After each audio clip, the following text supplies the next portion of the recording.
There are many blacks who go around basically swearing up and down they have an Indian grandmother from the Blackfeet tribe with high cheekbones and long straight black hair down to her knees or something to that effect.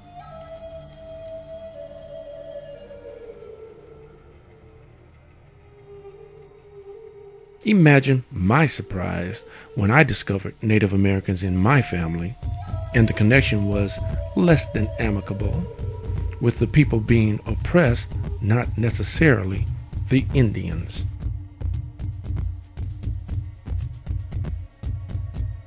Oklahoma prior to 1907 was not a part of the United States.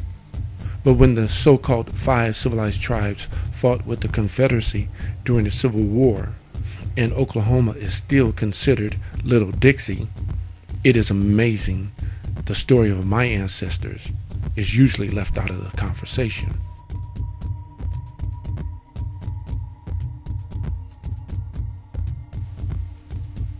The five slave-holding tribes known as Cherokee, Chickasaw, Choctaw, Creek or Muskogee, and Seminole have received much attention when it comes to their plight of being forced from their eastern homes and resettled in Indian territory.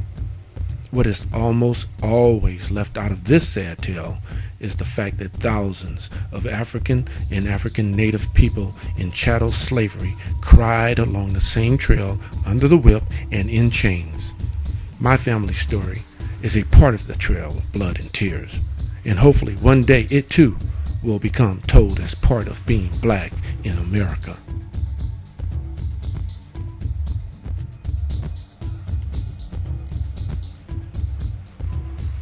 Still didn't know much more about my mother's family, and my father could only give me sketchy information.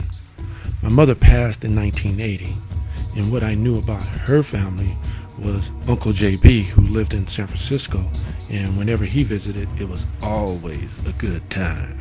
I knew about Aunt June and her husband, Uncle Buddy, who for a guy who was probably less than 120 pounds could rip an LA phone book in half. And don't ask me how, but the guy was good. Aunt Margaret, she lived in Waco, Texas. I know about my Aunt Marilyn, who lived in Kansas City, Missouri, and then their brother James, who lived in Maryland. So you can see that everybody was all over the place. We never had a family reunion, so getting to know them was a little difficult.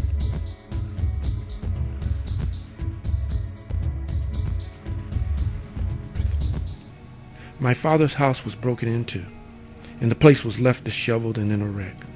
While my father was putting things back into order, he came across a letter from an attorney doing a search for all of the heirs to some land that was owned by an Ism and Julia Jackson in Oklahoma. In the letter, the attorney performed a genealogical search and discovered one of the daughters of Ism and Julia was a child by the name of Ella.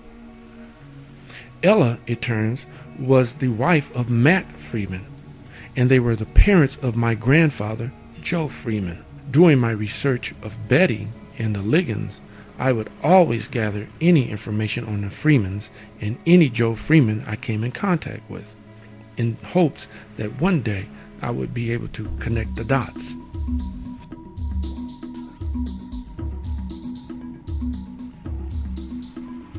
When after a few years of getting nowhere with the records in California, we decided we would visit, or as he called it, go scouting for some information on a trip to Oklahoma and see what we could find on Betty, Hadley, Mitchell, Gladys, and now I knew about Clarence, Mabel, and Nathaniel.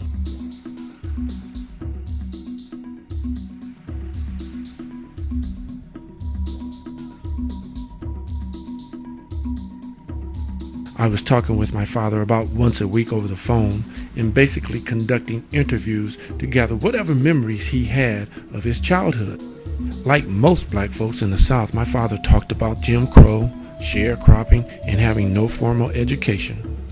He didn't grow up with his father after about the age of 5, and when his father died, he told me about a story when he and his older brother Clayton went to the county clerk's office to inquire about some land they knew their father owned, only to be told by the clerk, "Boy, you better get on away from around here Don't nothing here belong to you."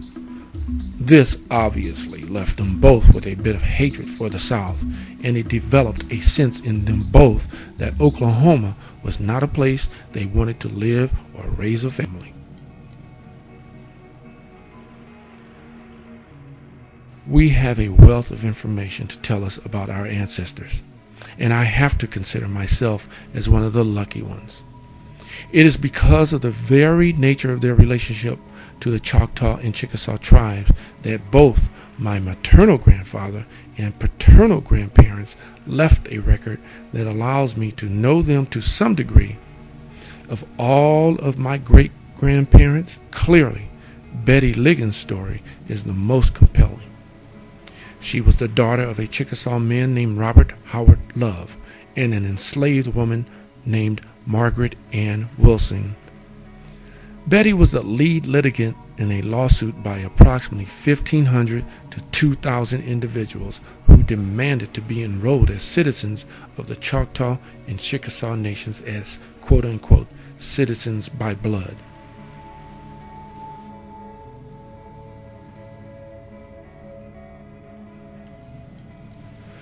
Betty and the thousands of men, women, and children took their case all the way to the United States Supreme Court, but unfortunately, the case was never argued before the justices because an attorney failed to file a brief for the case to be heard in 1911. By 1912, Betty was deceased, and there has never been a recognition by the Choctaw or Chickasaw tribes that the men and women of Equity Case 7071 were entitled to the 320 acres or the equivalent of $15 to $20 million they sought in 1907, or their descendants are entitled to citizenship in the nations of their ancestors' birth.